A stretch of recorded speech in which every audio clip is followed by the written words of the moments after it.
Hello and welcome to Metric Conversions. We use the metric system only in science classes, so it's important that you understand how to convert back and forth. If you're watching this from a chemistry standpoint, you're going to use the same method, the factor label method, for stoichiometry, when you change between grams and moles and molecules. So this is a method for converting any kind of unit that you want to, but for right now we're just using the metric system.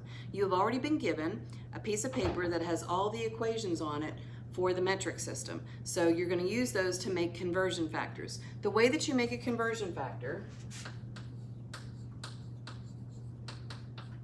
is you choose an equation from your list of equations and you make it into a fraction. And there's two different ways that you can take this equation and make it into a fraction, and then that fraction is going to equal 1. You can make this one either into 100 centimeters over 1 meter or 1 meter over 100 centimeters. So those are your two choices. And depending on which unit you're trying to find and which unit you're trying to lose, that'll determine which one of the conversion factors you use. In general, you take whatever you've been given and you stick it over 1, and that makes it into a fraction, but it doesn't change the amount that you have. And then you make a conversion factor, you choose a conversion factor where the unit that you're trying to find, the one you're looking for, goes in the numerator, and the one that you're trying to lose or make cancel out goes in the denominator. And that'll determine which one of the conversion factors you use. But all of the conversion factors come from the list that you were given. The only thing that might be different is the base unit. On your piece of paper, the base units are all in meters because that's one that we use commonly. But you can put anything in there for meter. You can put liter or gram or anything. So I'm going to do 2 examples and then you'll have some to practice on your own. The first one gives you a length of 27 centimeters and it's supposed to be changed into meters. So you take whatever's given, 27 centimeters, and you put that over 1, and that doesn't change the amount that you have, it just changes the way that you're representing it. Now it's a fraction, and now you need to choose a conversion factor. Well, I have chosen the one that you need to use from the list. You're going from meters and centimeters. So you go to the prefix, you're looking for the prefix, and you look on your sheet that you're allowed to use, and so the equation that has centi in it is this one. And I've already made the 2 conversion factors. The one that I'm going to use is the one that follows the rules. So the unit that I'm trying to find, that's meters. So that goes in the top part. I'm trying to get rid of centimeters, so that goes in the bottom part. So if I look at my 2 versions of the conversion factor, the one that I'm going to use is the second one. Or you can just think, what number goes in front of the meter? That's a 1. What goes in front of the centi? That's 100.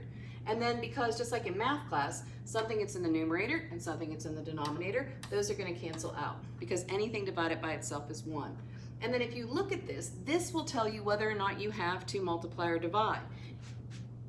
If you have a number in the denominator, that means divide. So you're going to take 27 and divide it by 100 and get 0.27 meters. And that's the answer, 0.27. If you see a problem where there are 2 prefixes, so there's a milli there and there's a kilo there, you can't do this in one step. There's nothing on your paper that allows you to go from milligrams to kilograms. So you're going to have to stop off at the base unit.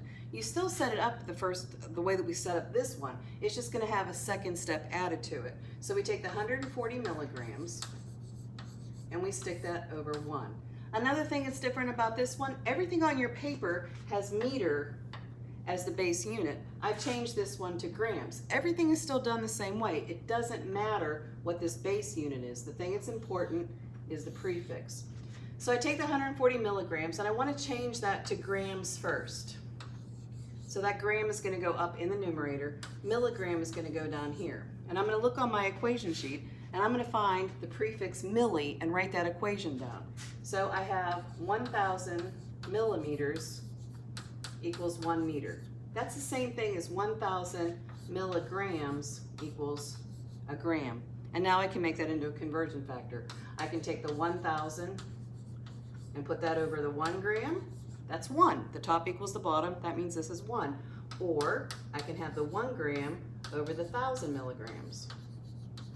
I want to use the proper one for my conversion, so it's going to be the second one. The gram is in the top, the milligram is in the bottom. 1 gram is equal to 1,000 milligrams. That's going to make the milligrams cancel out. If I was trying just to find grams, I would stop right there, but I need to go to kilograms, so that means I need a second conversion. This time I'm going to go from grams to kilograms. So the kilograms goes in the top and the grams goes in the bottom. I need to find the equation that has kilo in it. When I do that, on my paper, it says 1,000 meters equals a kilometer, but there's that kilo prefix, and I can change these into grams because it can be any base unit that I want. And so now to make my conversion, kilo is in the top, there's a 1 there, I put the 1 there. Grams is in the bottom, that's where the 1,000 goes. That's going to make the gram cancel out because anything divided by itself is 1.